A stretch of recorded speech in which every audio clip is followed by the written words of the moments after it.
Back with you tonight here on In Focus, and thanks for staying on. The Presidential Summit on Gender-Based Violence and Femicide has wrapped up in Midrand in Gauteng. The focus was on providing a multi-sectoral, coherent strategic policy and framework to strengthen a national response to the crisis. The ANC's Women's League has also been raising concerns about the abuse and murder of children and women. Let's now discuss the impact of gender-based violence in the country and the failures to implement the National Strategic Plan. Maropene Ramokgopa, the ANC Women's League Task Team National Coordinator, joining us now. Good evening. Good to have you with us, and thank you for your time. The summit has wrapped up. It's summit number 2, of course, after the first one. Much of what we're hearing is women saying there's been a failure to implement on the simple 6 pillars that are found in the National Strategic Plan. Why, in your opinion, have your comrades, your ruling ANC, failed to do that?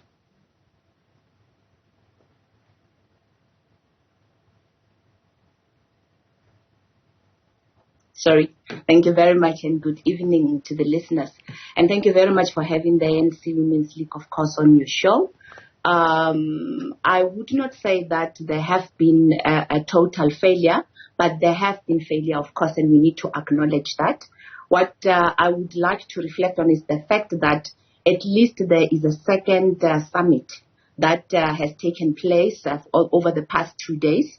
That has brought at least an accountability panel and brought women from different sectors of society to come and reflect on the failures and what they think should actually be done to ensure that the issues of gender-based violence do take center stage in government, but in society as a whole. So I would not necessarily want to say there was a total failure, but I must admit that things that were supposed to be done in terms of the 6 pillars of the National Strategic Plan haven't really been met. Therefore, this was necessary to ensure that we reflect, we hold government to account, and also to ensure that at least in the future, we do put measures in place to make sure that failure such as this one does not happen again. Yeah.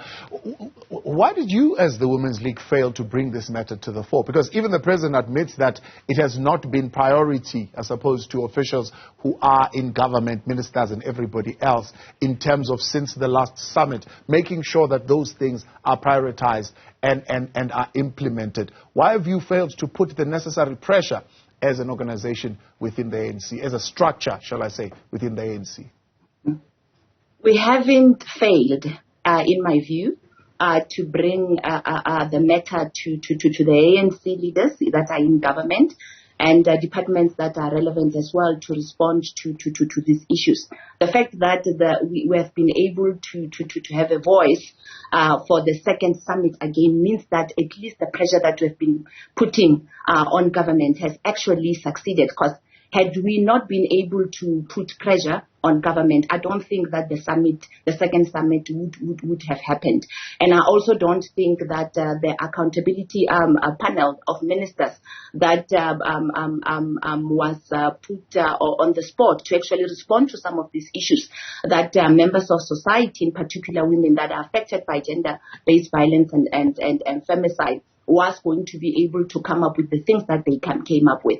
Maybe you would say that we did not do enough, but to say that we did not put pressure at all would really be untrue. Yeah. So the fact that the summit did take place, and if you can look at the summit itself, it was diverse and there was a lot of representation. So we ensured that at least at all material times, when we have summits such as this one, and when we talk about gender-based violence, issues that affect women and women who must be represented are actually represented where it's necessary. So I cannot say that we failed. I do not agree with that notion. I'm saying you failed because if you listened to the activists and some of the speakers that were talking there, by and large, they were not asking for a second summit. The fact that you've got a second summit and you're saying it's a feather in your cap, that's good and well. But that's not what they were calling for. For them, a measure of success would have been, for example, in practical terms, a commitment was made that perpetrators of gender-based violence will not get bail. But as we sit in 2022, they still do, and bail as low as 10,000 rands. As the ANC Women's League, you surely cannot say that is something that is a success.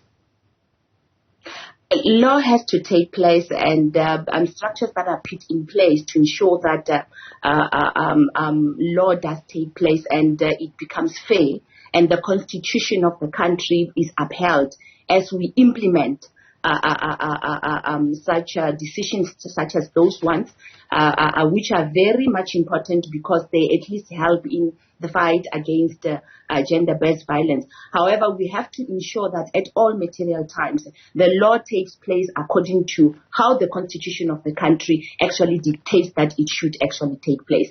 But now, when I'm saying that we have been able to at least achieve something, it is precisely because we've been able to force government and indicate to government that they need to go back to the people that they have made commitment to account, including on some of the failures that they have or that we have, but also to reflect on the good things that have been able to be put in place, including successes such as being able to raise and prioritize 1.6 billion rand to ensure that we strengthen structures in government and in society as a whole to ensure that the mainstreaming of gender-based violence and femicide policies does find expression. So in my view, when you are able to bring people to account, at least that you can count as something that is a success. Yeah. So my view and my assertion on saying that we didn't fail altogether or we didn't fail in making sure that we put government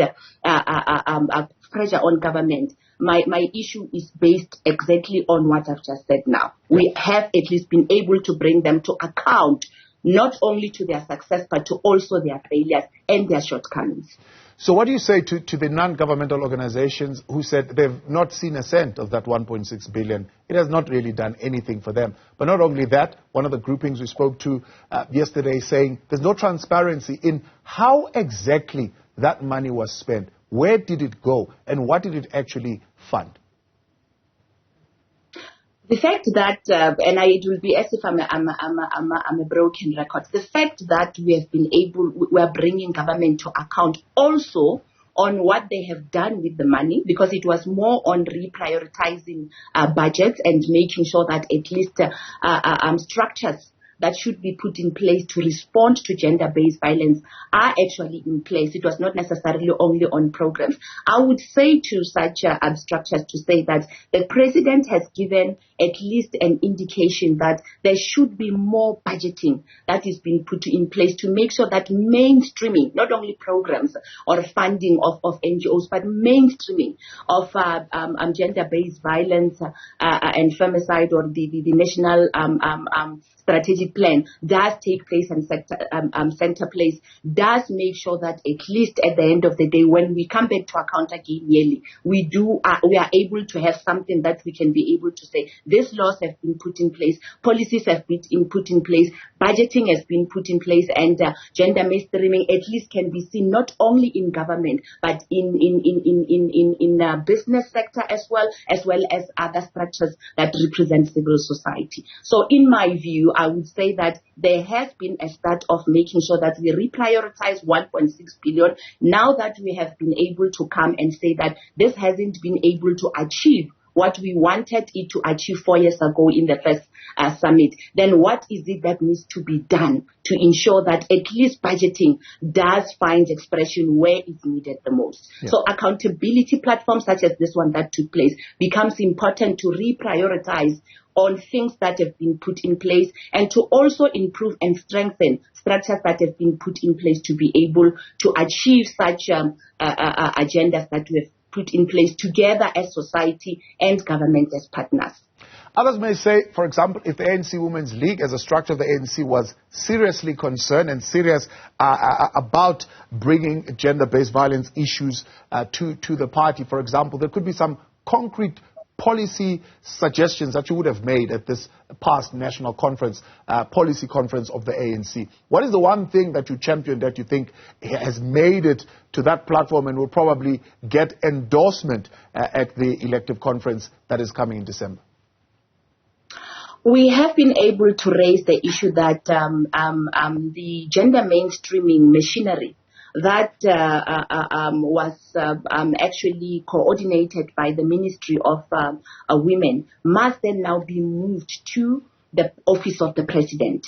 And we have also been able to achieve during the National Policy Conference at least a resolution by the conference itself that will be taken to the conference of the ANC to say that we would like the president to also address the nation, just like he addresses the nation during the State of the Nation address on status of women and status of gender-based violence, not only on what is going to be happening or on percentages, but on concrete evidence that since 4 years ago when we had the first summit and now that we've got a second summit, this is where we are. These are the challenges that we're having. Therefore, as society and as partners, this is where what we need to do according to the plan of government. So we have been able to raise that and it has been supported, and we do believe that the gender machinery will be brought back and it will be now placed in the office of the president, and he will be responsible for the gender machinery itself with, of course, the Ministry of Women being the coordinator part of it with other partners of civil society. So I do believe that at least we've been able to champion something that is concrete and can actually be able to be brought to the public for accountability purposes. Opposition parties have raised the question, for example, of ministers who are implicated in gender-based violence, saying the Women's League can't even get their president to suspend ministers who are caught up in sexual misconduct of some nature, showing that this structure of this body is not serious about fighting gender-based violence. How do you respond to that? I would not agree with that because, as I've said even before, we are a constitutional democracy.